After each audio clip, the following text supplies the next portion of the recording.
اعوذ باللہ من الشیطان الرجیم بسم اللہ الرحمن الرحیم۔ السلام علیکم مومنین کرام، آج کی اس ویڈیو میں ہم عمرہ مفردہ کے احکام بیان کریں گے۔ یہ عمرہ ایام حج کے علاوہ پورے سال کسی بھی مہینے میں انجام دیا جا سکتا ہے۔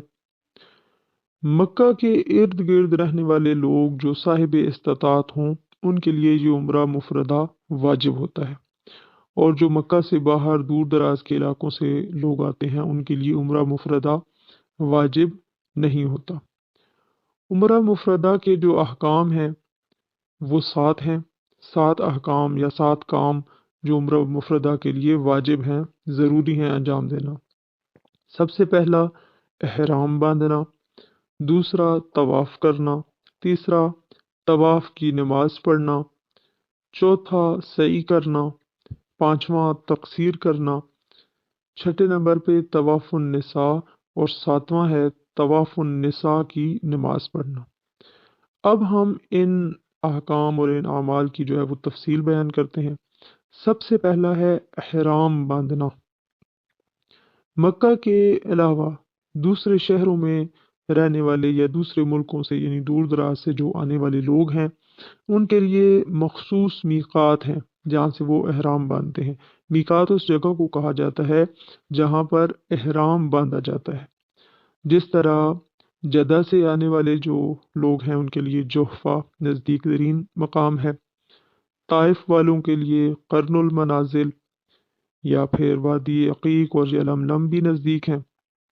یہ تو ہے میقات باہر سے آنے والوں کے لیے، لیکن ایک وقت ہے کہ آپ مکہ میں آ چکے ہیں، آپ نے ایک عمرہ مفردہ انجام دے دیا ہے، اب دوسرا عمرہ انجام دینا ہے، تو اس کے لیے پھر ضروری نہیں ہے کہ آپ باہر والے دور والے میقات پہ جائیں، بلکہ مکہ کے اندر نزدیک ہی قریبی میقات ہیں جہاں پر احرام باندھا جا سکتا ہے، جیسے مسجد جعرانہ، مسجد تنعیم اور مسجد حدیبیہ۔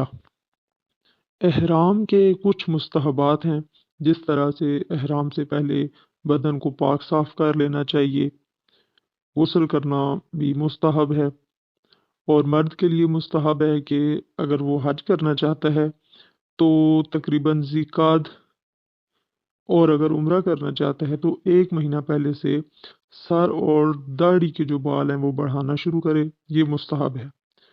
اور احرام کا جو کپڑا ہے وہ کاٹن کا ہونا چاہیے، ریشمی نہیں ہونا چاہیے۔ نماز ظہر کے بعد احرام باندھنا جو ہے وہ ثواب رکھتا ہے۔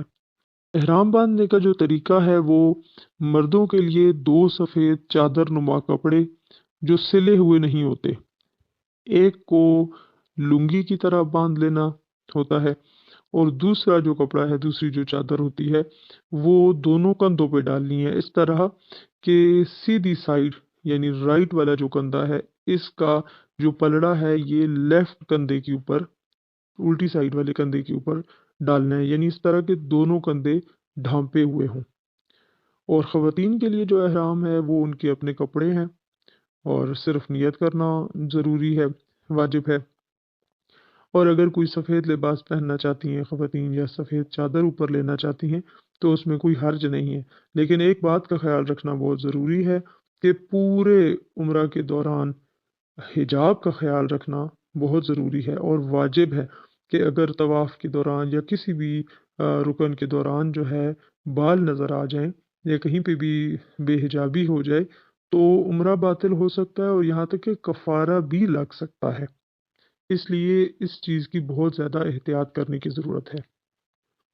احرام باندھنے کے بعد جب مسجد الحرام میں آ جاتے ہیں تو اب جو ہے وہ دوسرا رکن شروع ہوتا ہے۔ سب سے پہلا رکن تھا احرام باندھنا، دوسرا رکن ہے طواف کرنا۔ جب مسجد الحرام میں آ جاتے ہیں تو اب شروع ہوتا ہے طواف کرنا۔ طواف یعنی 7 چکر لگانا، خانہ کعبہ کے گرد 7 چکر لگانا۔ اس طرح حجر اسود سے 1 قدم پیچھے کھڑے ہو کے نیت کرنی ہے، اس طرح کہ میں طواف کرتا ہوں یا کرتی ہوں عمرہ مفردہ کے لیے واجب قربتاً اللہ۔ پھر کعبہ کے گرد 7 چکر لگانے ہیں۔